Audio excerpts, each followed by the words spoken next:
वही चादर मिशी ने अपने इर्द गिर्द फैलाकर खुद को कवर किया। उसे अंदाजा था फिर कभी शायद वो इस घर की तरफ लौट कर ना आए, और ना ही शायद उस घर का कोई मकीन उसकी तरफ लौटे।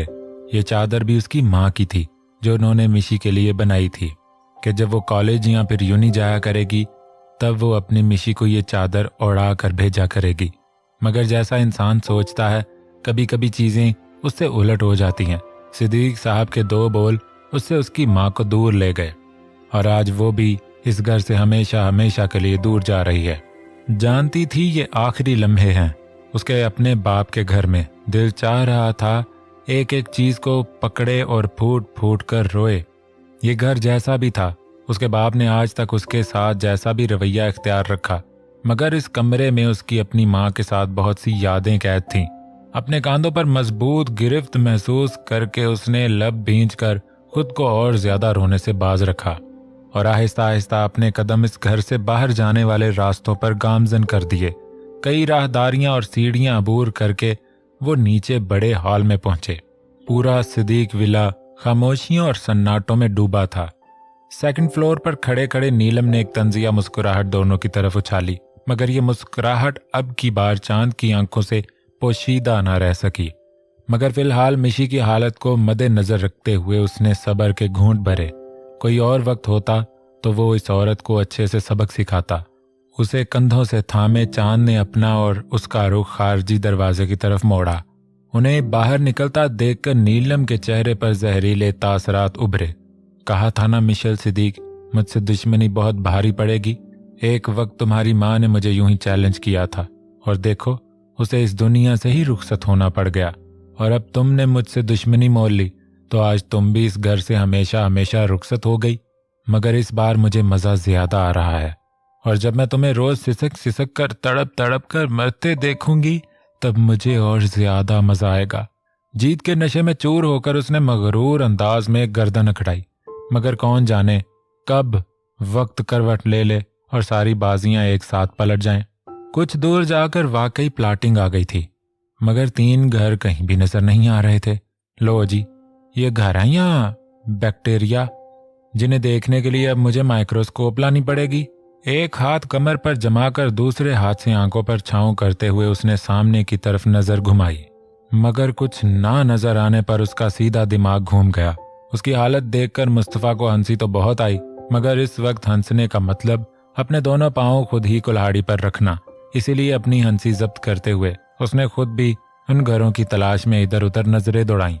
मैडम जी वो देखें उस तरफ। मुस्तफा ने उसका ध्यान दूसरी तरफ मबजूल करवाया। अरे वाह लंबू, तुम्हें तो सीआईडी में होना चाहिए था, भागना नहीं है। मैं एक बार फिर बोल रही हूँ। रूप ने उसे एक बार फिर वार्न करना जरूरी समझा। ये खंडर नुमा बोसीदा खस्ता हालत घर था। जैसी उस घर की उजड़ी हालत थी, यह यकीनन गुंडे बदमाशों का अड्डा ही हो सकता था। रूप ने लब भींचकर खामोशी से उसे आगे बढ़ने का इशारा किया, मगर मुस्तफा को यह माहौल कुछ ठीक नहीं लगा। एक गोल टेबल के इर्द गिर्द 6-7 हट्टे कट्टे आदमी ताश खेलने में मगन थे, और इसी ताश की टेबल के दरमियान में कोई तस्वीर उल्टी रखी गई थी, और उसी तस्वीर पर एक चाकू रखा था। दूसरी तरफ 3 आदमी गिलासों में शायद शराब भर रहे थे। चूल्हे के पास बैठा एक आदमी देगची चूल्हे पर चढ़ाए न जाने क्या पका रहा था। रूप का हाथ जैसे ही दीवार पर टिका, वहां से कोई पुरानी डब्बी लड़खड़ा कर नीचे गिरी। खटके की आवाज पर वहां मौजूद हर इंसान एक साथ मतवज्जा हुआ, मगर जैसे ही नजर रूप पर पड़ी, सभी के हाथ और आंखें एक साथ अपनी अपनी जगह साकिन हो गए। इसे कहते हैं किस्मत। शिकार खुद शिकारी पास शिकार होने आ गया। उनमें से एक हट्टा कट्टा आदमी गले में मौजूद चेन को अंगूठे में लपेटकर घुमाते हुए आंखों में अजीब गरीब तासरात और चेहरे पर खबासत लिए आगे बढ़ा। एक पल के लिए तो रूप का भी दिल किया वहां से अभी इसी वक्त भाग जाए, मगर इस वक्त सवाल मोहल्ले की लड़कियों का था, जिन्हें यही मुश्तंडे सुबह शाम तंग करते थे। दीवार की ओट में खड़े होकर मुस्तफा ने एक गहरी नजर सारे माहौल पर डाली। दिमाग कुछ बहुत ज्यादा गड़बड़ होने का सिग्नल दे रहा था। तभी फटाफट मोबाइल निकालकर तेजी से कुछ टाइप किया और एक बार फिर से हर तरफ का जायजा लिया। कुल मिलाकर ये सब 12 लोग थे, और चाहे रूप जितनी भी बहादुर थी, मगर इन 12 हट्टे कट्टे बदमाशों का सामना एक साथ नहीं कर सकती थी। वो भी तब जब इन सब के इरादे बिल्कुल भी ठीक नहीं थे। अरे वाह बास, हमें तो कोई मेहनत करनी ही नहीं पड़ी, ये आइटम तो खुद ब खुद चलकर हमारे पास आ गई। इस बाबू को फोन लगाकर बता दूं क्या कि उनका काम हो गया है? उनमें से एक की पेशन गोई पर मुस्तफ़ा यकदम चौंक उठा। अबे रुक, जरा गौर से देख तो, ये वही लड़की है या कोई और? उसी हट्टे कट्टे ने बिना रूप पर से नजरें हटाए अपने साथ खड़े आदमी को ऑर्डर लगाया। हाँ, यही लड़की है बॉस। ताशों के दरमियान से फोटो सीधी करके उस आदमी ने तस्दीक कर दी, जिसे सुनकर वहां खड़े एक एक आदमी के चेहरे पर फतह के तासरात आन ठहरे। उन सब की बातें मुस्तफ़ा के शक पर पक्की मोहरें लगा रही थीं, मगर रूप के पल्ले उनकी कोई बात नहीं पड़ रही थी। उसका दिमाग तो चारों इतराफ का मुआवजना करने के साथ साथ ये प्लान बना रहा था कि इन सब को काबू में कैसे किया जाए।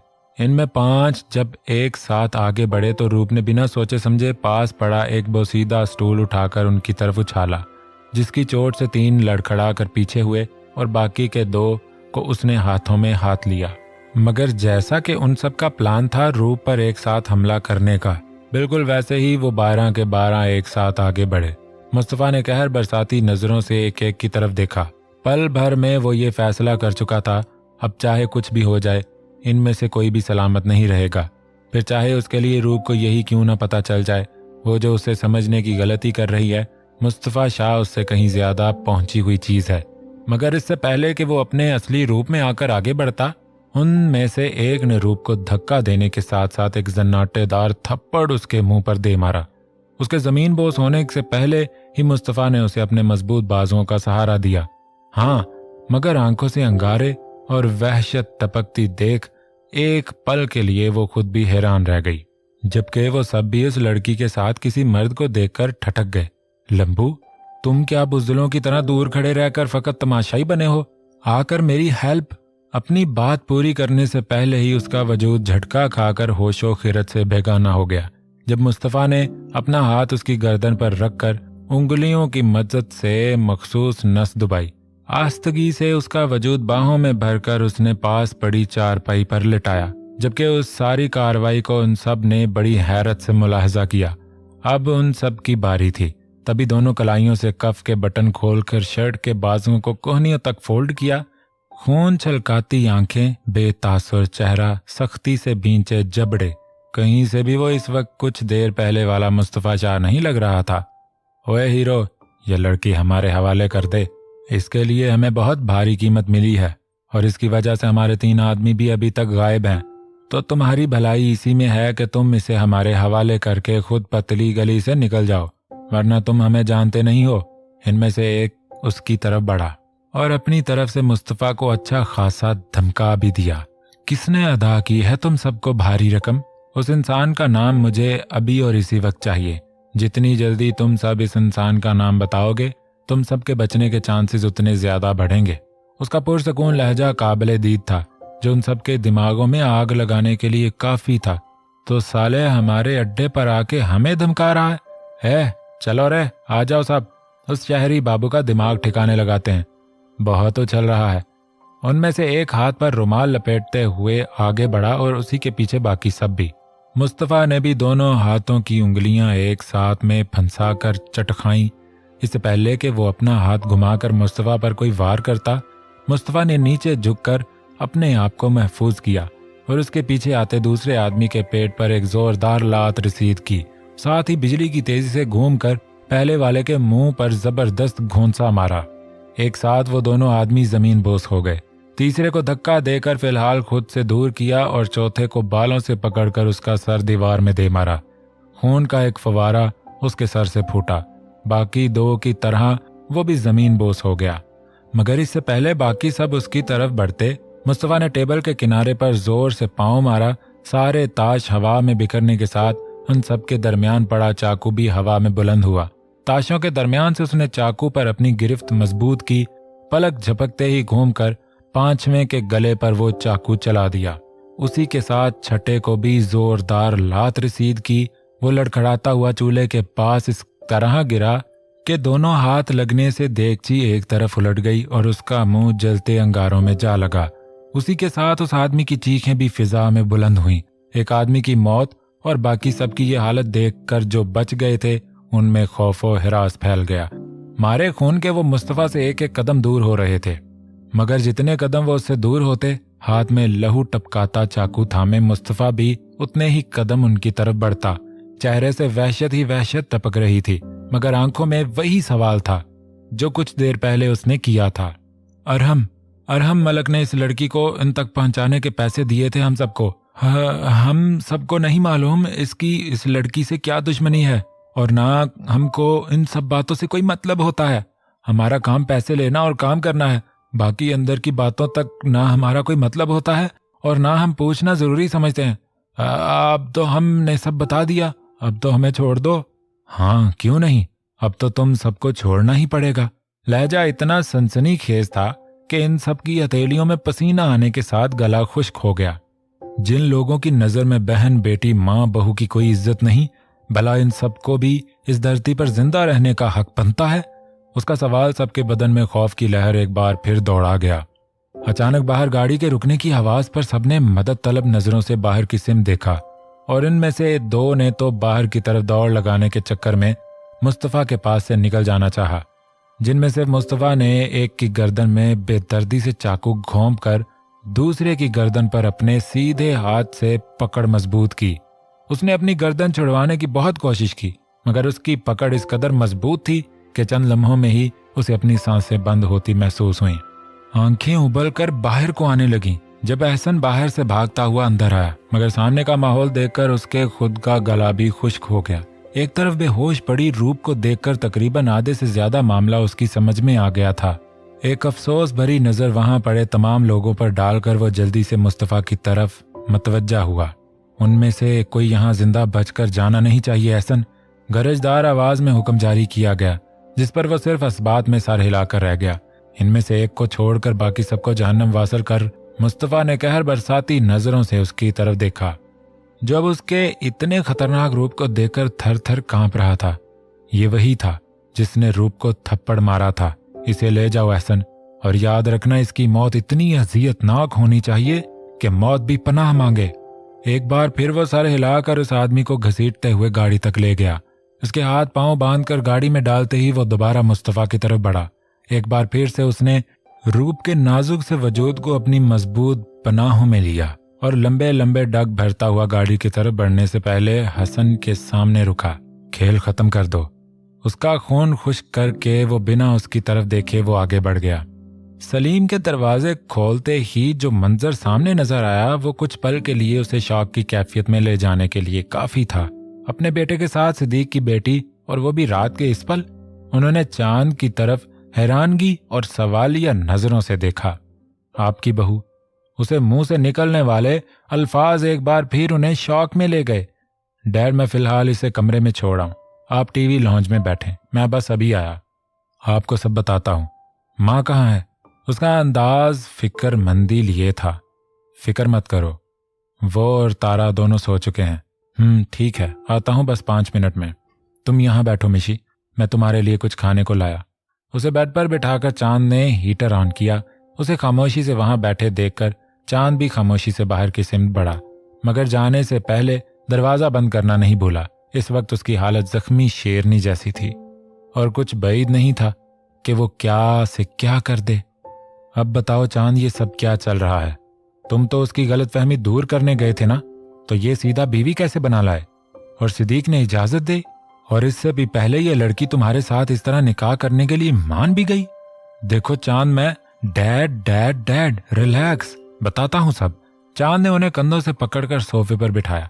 सलीम ने एक साथ कितने ही सवाल कर डाले जो इस 5 मिनट के अंदर अंदर उनके दिमाग में पनपने लगे। कुछ देर जहन में लफ्जों का तालमेल बिठाकर उसने तकरीबन सारा वाकया गोश गुजार कर दिया, जिसे सुनते ही वो तो मानो किसी गहरे सदमे का शिकार हो गए। तुम ऐसे कैसे कर सकते हो चांद? एक लड़की के दामन पर आज तुम्हारी वजह से इस कदर कीचड़ उछाला गया, वो भी अपने बाप के हाथों। मैंने तुम्हें रोका था, इस वक्त किसी के घर पर जाना मुनासिब ना होगा, मगर तुम नहीं रुके। अगर तुम रुक जाते वो शायद ये सब ना होता। इस लड़की से आज इसके खालिस रिश्ते ना छिनते। उनके लहजे में गहरा दुख बोल रहा था, जिसे महसूस करके वो सिर्फ ठंडी सांस ही भर सका। डैड, जो होना था हो गया। मैं मानता हूँ इसमें गलती मेरी भी है, मगर डैड, आज जो हुआ मेरे हिसाब से वो अच्छा ही हुआ, क्योंकि अगर आज ये सब ना होता तो शायद आगे जाकर इससे भी कुछ ज्यादा बुरा हो जाता। चांद की पुरस्रार बातें सलीम को चौंका गईं। क्या कहना चाहते हो तुम चांद? कुछ खास नहीं डैड, बस अब जो हो गया इसे बदला नहीं जा सकता। इस सब को हम लोग जितना जल्दी एक्सेप्ट कर लें उतना ही बेहतर होगा। और रही बात ये सब मेरी वजह से हुआ है, तो मैं बहुत जल्द ये साबित कर दूंगा इस सब में मेरा कोई हाथ नहीं था और ना ही मेरा कोई ऐसा इरादा है। ये जो कुछ भी हुआ है इसके पीछे किसी तीसरे का ही दिमाग है। उसकी अजीबोगरीब बातें सलीम को और उलझा गईं। डैड, आप भी सो जाएं, मैं इसके लिए कुछ खाने को ले जाता हूँ। ट्रे में दूध का गिलास रखे उसने दाएं हाथ से हैंडल घुमाकर दरवाजा खोला। सामने ही वो उसी पोजीशन में बैठी थी जैसे कुछ देर कबल वो उसे बिठाकर गया था। दरवाजा एक बार फिर से बंद करके ट्रे साइड टेबल पर रखी। मिशी, ये दूध पी लो। चांद ने दूध का गिलास उसकी तरफ बढ़ाया, मगर वहां कोई हलचल ना देखकर वो खुद ही आगे बढ़ा। एक हाथ उसकी गर्दन के पीछे रखकर दूध का गिलास उसके लबों से लगाया, जिसे छोटे छोटे घूंट भरकर वो उसकी तवक्को के बरक्स पी गई। ग्लास एक तरफ रखकर उसके हाथों से फोटो फ्रेम लेकर एक तरफ रखा और उसे बेड पर लिटाकर कंफर्टर सीने तक उड़ाया। या अल्लाह, इससे पहले कि मेरे होश खो जाएं, इसे अपने असली रूप में वापस भेज दे। चांद ने दिल ही दिल में दुआ की और खुद भी उसके बराबर में आ लेटा। नजरों का मरकज सिर्फ और सिर्फ उसका चेहरा था, जिस पर मुसलसल रोने के बायस हल्की हल्की सूजन आ गई थी। गुलाबी रुखसारों पर आंसुओं के मिटे मिटे निशान अभी भी मौजूद थे और नजरों का जाविया मुसलसल छत थी। कुछ देर बाद उसकी पलकें नींद के बोझ के बायस भारी होने लगीं। ये शायद दूध में मिलाई गई नींद की गोली का असर था, जो उसने मिशी की हालत को मद्देनजर रखते हुए मिला दी थी। उसके मुताबिक अभी मिशी को आराम की जरूरत है, ताकि उसका दिमाग पुरसकून होकर कुछ सोचने समझने के काबिल हो सके। कुछ देर बाद वो आस्तगी से उसकी तरफ झुका। मुसलसल बंद पलकें और गर्म गर्म सांसें उसके गहरी नींद में होने का पता दे रही थीं। शुक्र का सांस भर चांद ने उसका सर अपने सीने पर टिकाया।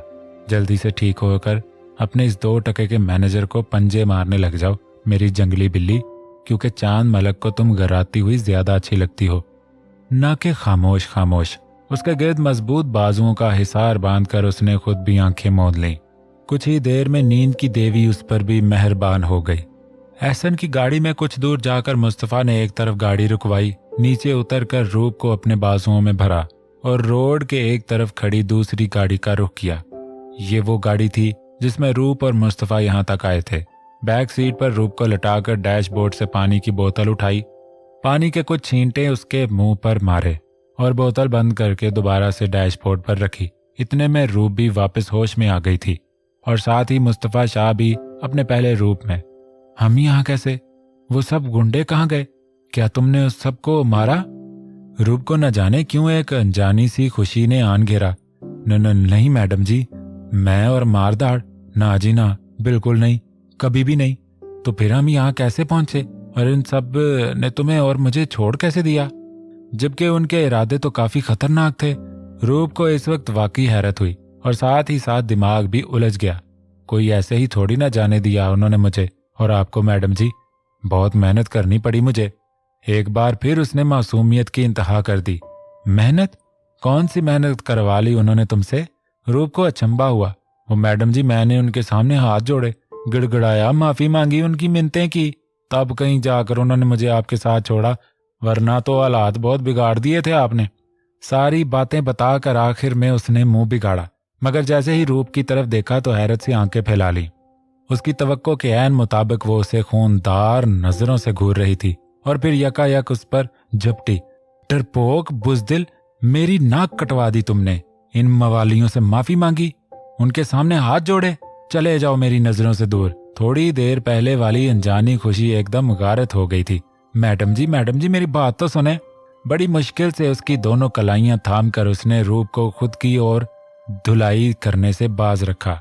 वो मैडम जी, अब मुझे आप जितना बहादुर होने में कुछ तो वक्त लगेगा ही, और फिर मेरी ट्रेनिंग के तो बस अभी 2 ही दिन हुए। उसने बेचारगी से मुंह बसोरा, जबकि रूप ने दोनों हाथों से अपना सर थाम लिया।